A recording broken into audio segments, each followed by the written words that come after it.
প্রথমেই আমি কৃতজ্ঞতা জ্ঞাপন করছি আমাদের নেত্রী, বাংলার জননেত্রী, এই রাজ্যের মুখ্যমন্ত্রী মাননীয় মমতা ব্যানার্জি মহাশয়কে। এই মঞ্চে যদিও নেই, তারপরেও আমি কৃতজ্ঞতা জ্ঞাপন করব, কারণ আমি যার হাত ধরে তৃণমূল কংগ্রেসে যোগদান করেছি সেই অভিষেক ব্যানার্জি মহাশয়কে আমি কৃতজ্ঞতা জ্ঞাপন করব এই মঞ্চ থেকে। আমি অভিভূত, আমি আনন্দিত যে আমার এই এত বড় মঞ্চে এবং এই ঐতিহাসিক লড়াই আমাকে বলবার সুযোগ করে দেওয়ার জন্য। সংবিধানে যখন প্রথম পাতা খুলে আমরা দেখি, তখন বড় বড় করে স্পষ্ট অক্ষরে লেখা থাকে we the people of India.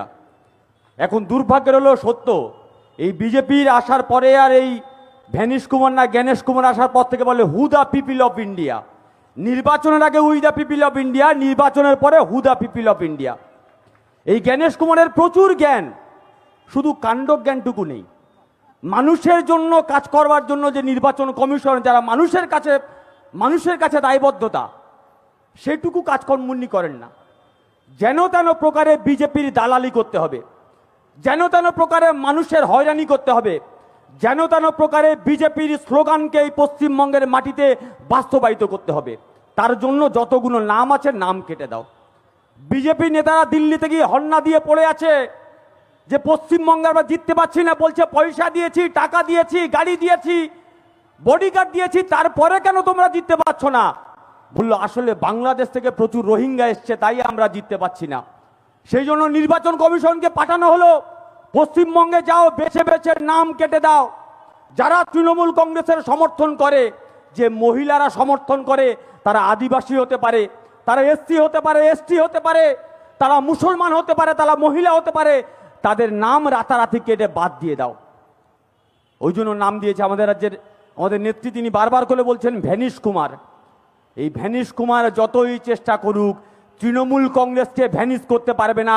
কিন্তু 26-এর পরে গ্যারান্টি দিয়ে বলে যাচ্ছি, পশ্চিমবঙ্গের মাটিতে এই বাংলার মানুষ পদ্ম ফুলকে ভ্যানিশ করে দেবে ভোট বাক্সে। তার জন্য বাংলার মানুষ তৈরি হচ্ছে। কি অদ্ভুত বিষয়! স্লোগান তোলা হচ্ছে হিন্দি হিন্দু হিন্দুস্তান, মুসলিম যাও পাকিস্তান, আর সেই স্লোগানকে স্ট্যাম্প মারছে নির্বাচন কমিশন। যদি বিশ্বাস না হয় আসুন ভারতবর্ষকে ঘুরে যান, আমাদের পশ্চিমবঙ্গে আসুন, এইখান থেকে হাওড়া স্টেশন, হাওড়াতে গিয়ে ট্রেনে উঠুন, যে হকার আপনাকে চা দিতে আসবে আপনার সঙ্গে বাংলায় কথা বলবে।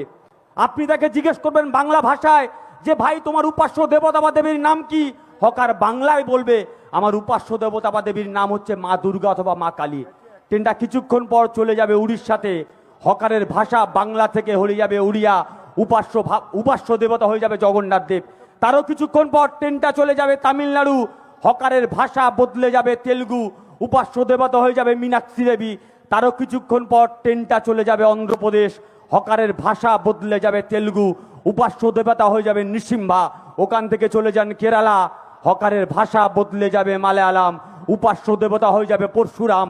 ওখান থেকে চলে যান মহারাষ্ট্র, হকারের ভাষা বদলে যাবে মারাঠি, উপাস্য দেবতা হয়ে যাবে গণেশ। ওখান থেকে চলে আসুন আবার আমাদের আসাম, হকারের ভাষা বদলে যাবে অসমিয়া, উপাস্য দেবী হয়ে যাবে কামাখ্যা দেবী। এটাই আমার ভারতবর্ষ। নানা ভাষা, নানা মত, নানা পরিধান, বিবিধির মাঝে দেখো মিলন মহান। সেই ভারতবর্ষের ঐতিহ্যকে প্রতিদিন এই আরএসএস, বিজেপি আর নির্বাচন কমিশন মিলে ভাঙতে চাইছে। প্রতিদিন বলছে তোমার নাম কি? ও প্রতীকুর রহমান। তাহলে তুমি বাংলাদেশি, তাহলে তুমি রোহিঙ্গা, তাহলে তোমার কাগজ দেখাও। আমরা কান খুলে শুনে রেখে দিন, নেত্রী পেছনে বসে আছে বলে বলবার সাহস পাচ্ছি। কান খুলে শুনে রেখে দিন, যেদিন ভারত ভাগ হয়েছিল আর ওই পাশ থেকে পাকিস্তানের জিন্না যখন এই ভারতবর্ষের মুসলমানদের দিকে তাকিয়ে বলেছিল এ ভারতবর্ষের মুসলমানরা তোমরা পাকিস্তানে এসো, তোমাদের জন্য আলাদা দেশ করেছি, তখন আমাদের বাপ ঠাকুর দ্বারা ওই জিন্নার চোখে চোখ রেখে বলেছিল লাঠি মারি তোর পাকিস্তানকে, এই দেশ আমার, এই জমিন আমার। এই ভারতবর্ষের মাটিতে আরএসএস বিজেপি ওয়ালারা, ব্রিটিশের দালালি করা বালারা, কান খুলে শুনে রেখে দাও, এই ভারতবর্ষের সংখ্যালঘুরা বাই চান্স ইন্ডিয়ান নয়, বাই চয়েস ইন্ডিয়ান। তাই তোমরা কে তোমাদেরকে কাগজ দেখাবো? তাই আমাদের সামনে এই কঠিন লড়াই, এই লড়াই আমাদেরকে লড়তে হবে। আর সেই লড়াই লড়বার জন্য এই রাজ্যের মাটিতে তৃণমূল কংগ্রেস, সে লড়াই লড়বার জন্য বাংলার নেত্রী মাননীয়া মমতা ব্যানার্জি মহাশয় প্রতিদিন আশ্বস্ত করছে। ওই ছোটবেলা একটা টিভিতে অ্যাড দেখতাম, আমি খুব ভয় ভয় করেই বলছি, ছোটবেলায় টিভিতে একটা অ্যাড দেখতাম, দিদি গেঞ্জি চোখ বন্ধ করে ভরসা করা যায়। পশ্চিমবঙ্গের মাটিতে দিদি হচ্ছে একটা ব্যান্ড বাংলার মানুষের জন্য। বাংলার মানুষ চোখ বন্ধ করে ভরসা করে। যতদিন রাজ্যে মাননীয়া মমতা ব্যানার্জি থাকবেন, যতদিন অভিষেক ব্যানার্জি বেঁচে থাকবেন, ওরা ভালো করে জানে পশ্চিমবঙ্গ জয় করা তো দূরে থাক, পশ্চিমবঙ্গের বাউন্ডারির আশেপাশে যেতে পারবো না আমরা। কারণ জব তক টাইগার মারা নেই তব তক টাইগার হারা নেই। বাংলার বাঘিনী এখনো জেগে আছে। তাই আমার কথা আমি দীর্ঘায়িত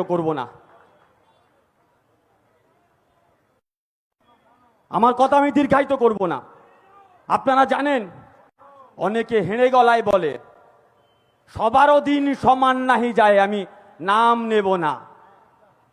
অনেকে কটূক্তি করবার চেষ্টা করে। আমি বলছি, গান ভালো করে, গান যখন গাইছেন গলাতে ভালো করে রেয়াজ করুন, সকালে হারমোনিয়াম নিয়ে বসে যান, ভালো করে গান তোলা প্র্যাকটিস করুন। কারণ 26-এর পরে আপনাকে গাইতে হবে, ও বন্ধু তুমি শুনতে কে পাও, দিল্লির বন্ধু আর শুনতে পাবে না। আর যখন দিল্লির বন্ধু শুনতে পাবে না, তখন তোমাকে গাইতে হবে, তোমার দেখা নাই রে, তোমার দেখা নাই। তখন তৃণমূল কংগ্রেসের কর্মীরা থাকবে। আর আগামী 26-এ আমি আমার সহকর্মীদের কাছে অনুরোধ করব, যারা সবুজ আবির কিনবেন 1 কেজি 500 আবির বেশি করে কিনবেন। কারণ বাইরে মুখ দেখাতে লজ্জা পাবে, আপনাদের কাছে আবির চাইবে যে একটু দাও, মুখে মেখে বাইরে বেরোই। প্রত্যেকে দয়া করে আবিরগুলো দেবেন।